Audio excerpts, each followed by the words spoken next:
Bienvenidas y bienvenidos. Hoy nos metemos de lleno en una historia realmente fuerte, la de Aileen Wuornos.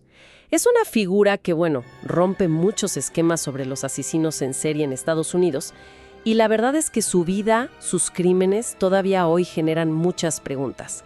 Queremos, ir un poco más allá del morbo, del sensacionalismo que siempre rodea estos casos, y tratar de entender las capas, ¿no? Su infancia, que fue brutalmente traumática, esa espiral de violencia, el juicio tan controversial y, el legado que dejó. Sí, es un caso que la verdad desafía muchas ideas. Justamente por ser mujer, ¿no? Rompe el molde típico del asesino en serie, y eso hizo que todo, sus motivos, sus actos, se miraran con lupa. Hubo una fascinación mediática, y judicial también, muy intensa. Pues empecemos por el principio, porque su arranque en la vida es... parece casi de película de terror. Nace como Aileen Carol Pittman, en Michigan, un 29 de febrero de 1956. Pero ya desde antes, la cosa venía mal. Totalmente. A su padre biológico, Leo Pittman, ni lo conoció. Las fuentes dicen que lo condenaron por abuso infantil, tenía esquizofrenia, y se suicidó en prisión en el 69. Su madre, Diane, era muy joven, tenía como 16 años cuando nació Aileen. Y en 1960 la abandonó. A ella y a su hermano mayor, Keith. ¿Los abandonó así nomás? Sí, y fueron sus abuelos maternos, Lori y Britta Wuornos, los que los adoptaron legalmente. Pero ese hogar adoptivo, por lo que se cuenta y lo que ella misma dijo, tampoco fue un paraíso, ¿verdad? Se habla de un ambiente muy, muy cargado. Alcoholismo de la abuela... Exacto. El alcoholismo de Britta era un tema. Y luego están las acusaciones más terribles, las que hizo Aileen contra su abuelo Laurie. Habló de abuso físico, sexual, continuado. Incluso dio detalles horribles, como que la obligaba a desnudarse para pegarle. O sea, una violencia constante desde muy chica. ¡Qué espanto! Y encima, imagínate, descubrir a los 11 años que esas personas no son tus padres, son tus abuelos. El shock. Demoledor. Y a esa misma edad, fíjate, ya empezaba con conductas de riesgo muy altas, como, intercambiar favores sexuales en la escuela por cigarrillos, comida, drogas. Incluso algunas fuentes mencionan una posible relación incestuosa con su hermano Keith. Es que es una acumulación. Parece que no había respiro. Y esta infancia tan caótica, tan violenta, deja unas marcas tremendas. La falta de estabilidad, de un vínculo seguro. Esto, más adelante, los psicólogos lo van a conectar con su desarrollo, claro. Y la cosa empeoró. Entre los 14 y 15 años se embarazó. ¿Tan joven? Sí. Ella siempre dijo que fue por una violación. Mencionó a un amigo del abuelo o a un pedófilo del barrio. Dio a luz en marzo del 71, en un hogar para madres solteras. Pero la obligaron a dar el bebé en adopción. Y poco después, encima, se muere a su abuela Britta, que con todo y el alcoholismo, quizás era alguna figura de referencia. Alguna estabilidad, sí. Entonces Aileen deja la escuela, y su abuelo Laurie, con quien la relación era pésima, la echa de casa. Tenía 15 años. ¿15 años? ¿Solo en la calle? Exacto. Y ahí empieza la caída libre. Vivir en bosques, dormir en coches abandonados, la prostitución como única forma de sobrevivir. Es que cuesta imaginar un inicio de vida más desolador. Es que te deja sin palabras esa suma de traumas. A ver, ¿cómo empieza a reflejarse todo esto en su conducta ya de adulta joven? Antes de los crímenes más graves, digo. Porque su historial delictivo empezó pronto, ¿no? Rapidísimo. La transición fue casi inmediata. A los 18, en el 74, ya la arrestan en Colorado. Los cargos: conducir ebria, desorden público y, ojo a esto, disparar una pistola calibre .22 desde un coche.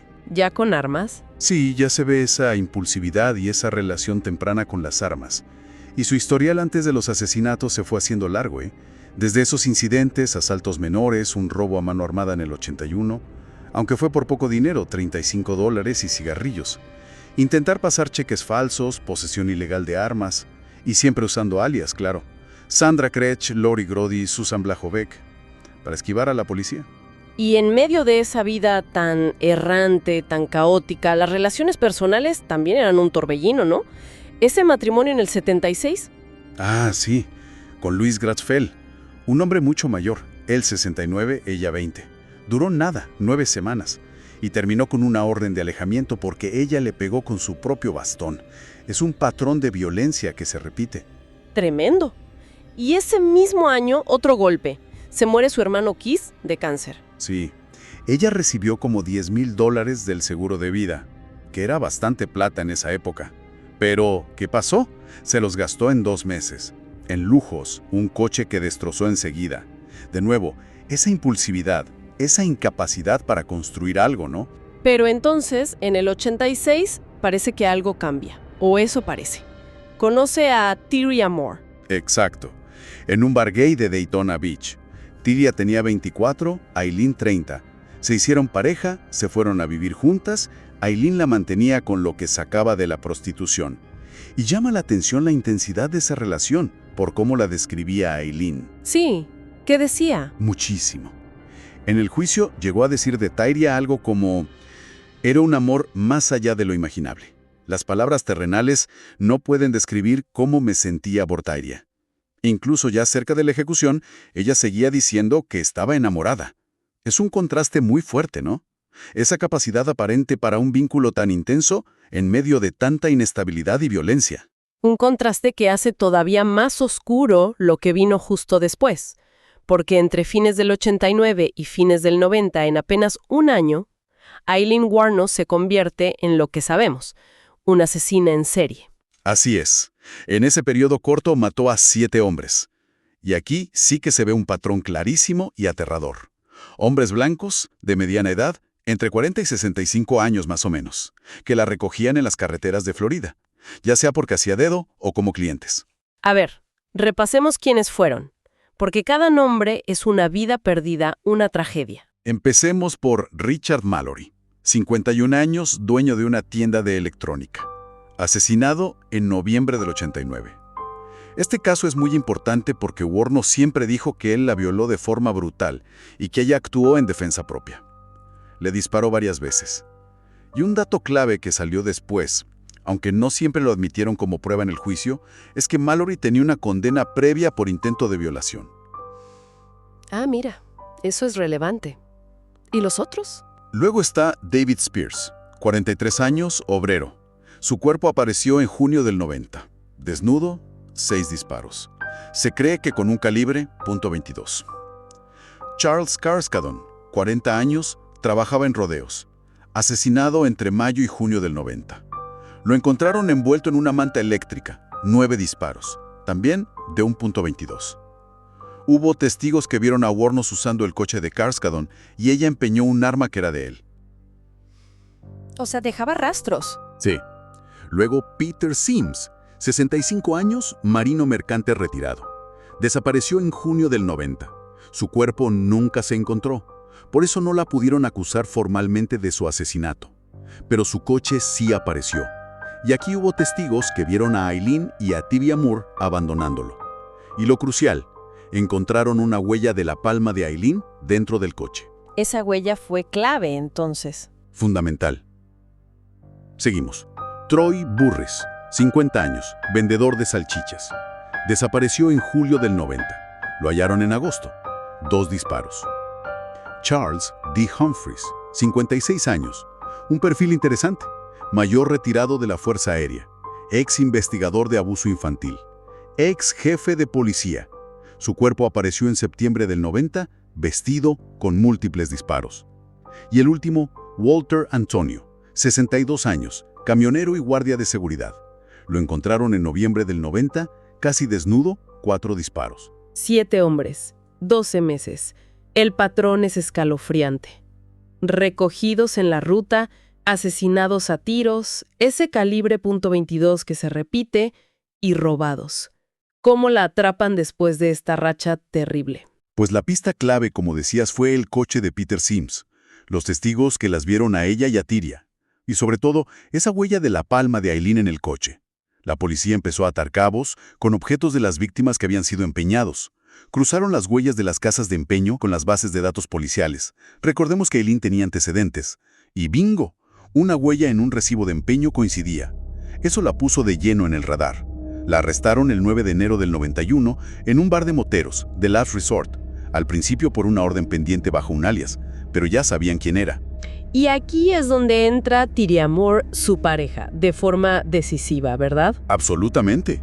La policía la encontró en Pensilvania y le hicieron una oferta: inmunidad total si conseguía una confesión grabada de Aileen. Moore aceptó. La policía la trajo de vuelta a Florida, la pusieron en un motel y, siguiendo sus indicaciones, empezó a llamar a Aileen, que ya estaba detenida. En esas llamadas que grabaron, Moore le rogaba que confesara, que la ayudara a limpiar su nombre. Y al final, el 16 de enero del 91, Aileen cedió.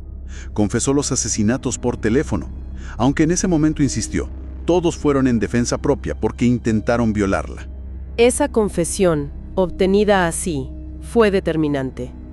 El primer juicio por el asesinato de Mallory empezó en enero del 92. Y el testimonio de Tyria Moore debió ser demoledor para Aileen. Sí, y aquí la fiscalía usó una estrategia legal interesante, la llamada Regla Williams de Florida. ¿Qué es eso? Es una norma que permite, en ciertos casos, presentar pruebas de otros crímenes del acusado, aunque no se estén juzgando en ese momento, para mostrar un patrón. En este caso, para decir, ojo, lo de Mallory no fue un caso aislado de defensa propia, es parte de una serie. Entiendo. Para contrarrestar la versión de ella. Y otro punto polémico de ese juicio fue que no se admitieron los antecedentes de Mallory, lo del intento de violación. Exacto. El juez decidió no admitir esa prueba. Al final, Aileen fue declarada culpable del asesinato de Mallory y sentenciada a muerte. La primera de varias sentencias. Sí. Después de esa condena para los otros 5 asesinatos por los que sí la acusaron, por Sims no hubo cargos al no encontrar el cuerpo. Ella optó por declararse no lo contenderé, que es como decir no disputo los cargos aunque no es una admisión formal de culpa. O directamente se declaró culpable. El resultado, acumuló 6 sentencias de muerte en total. Y esto nos lleva de nuevo a la gran pregunta del caso, ¿no? ¿Fue defensa propia, al menos en algunos casos, como dijo al principio? ¿O fue robo y asesinato a sangre fría? Es que sus versiones cambiaron mucho. Exacto, esa inconsistencia es el meollo de la cuestión. Empezó con la defensa propia para todos. Luego, en la corte, cambió. Dijo que el motivo era robar y matar para que no hubiera testigos. Pero después, hay momentos que vuelven a sembrar la duda.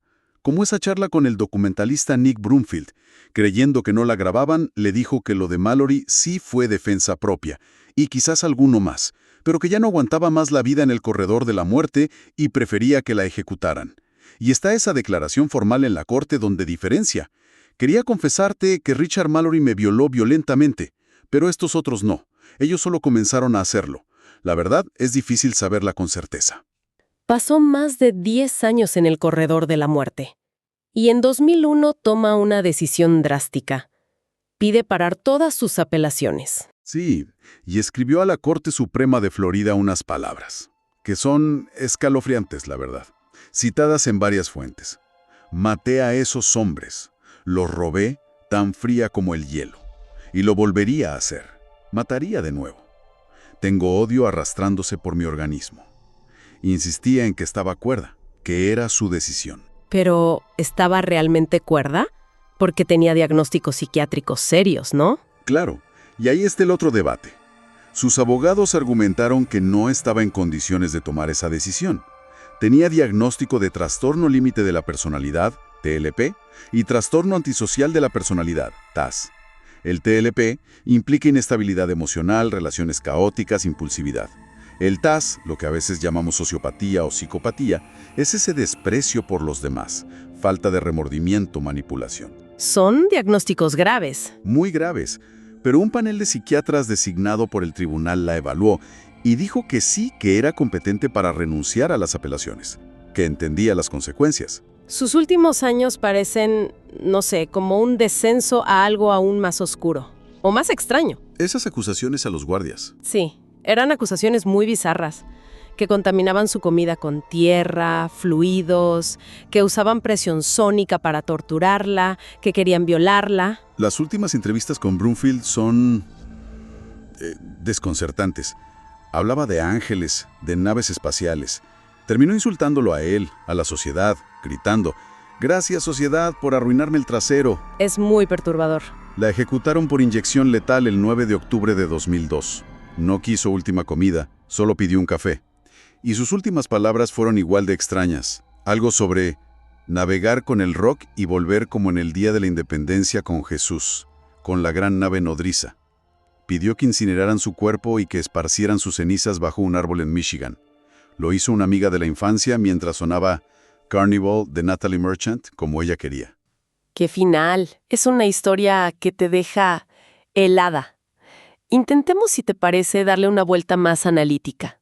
¿Cómo intentan explicar los expertos esta trayectoria tan destructiva? Pues los análisis psicológicos son clave. Ya mencionamos el TLP y el TAS.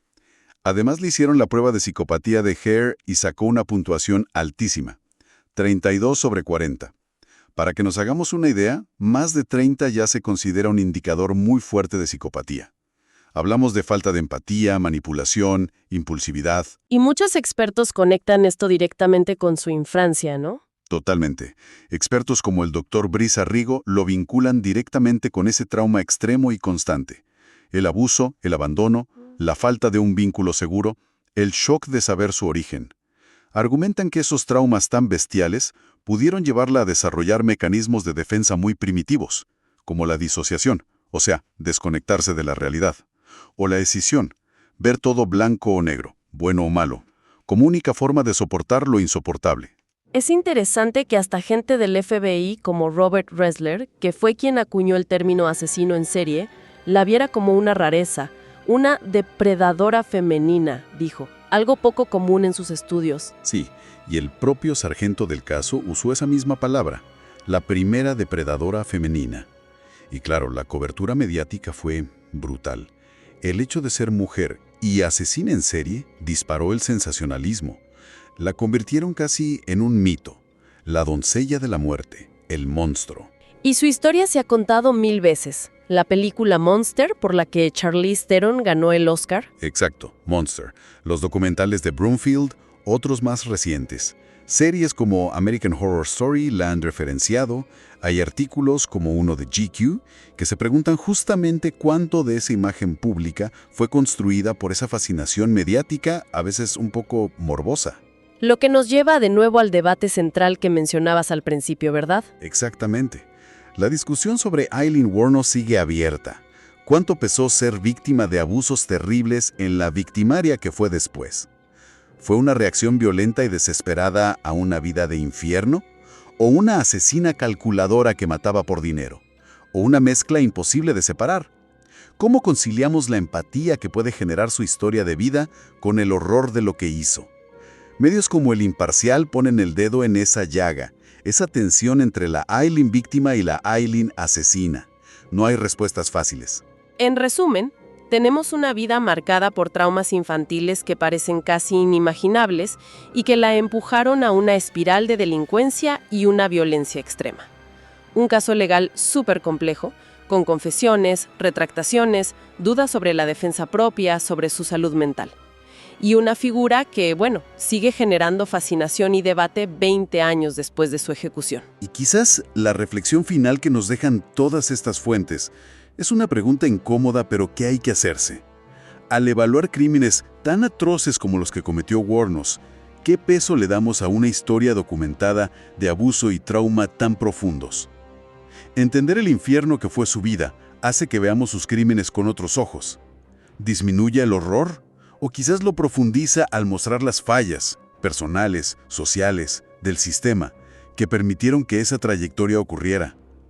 Es una pregunta que nos enfrenta a ideas muy complejas sobre la responsabilidad, sobre el origen del mal, sobre qué hacemos como sociedad ante historias así.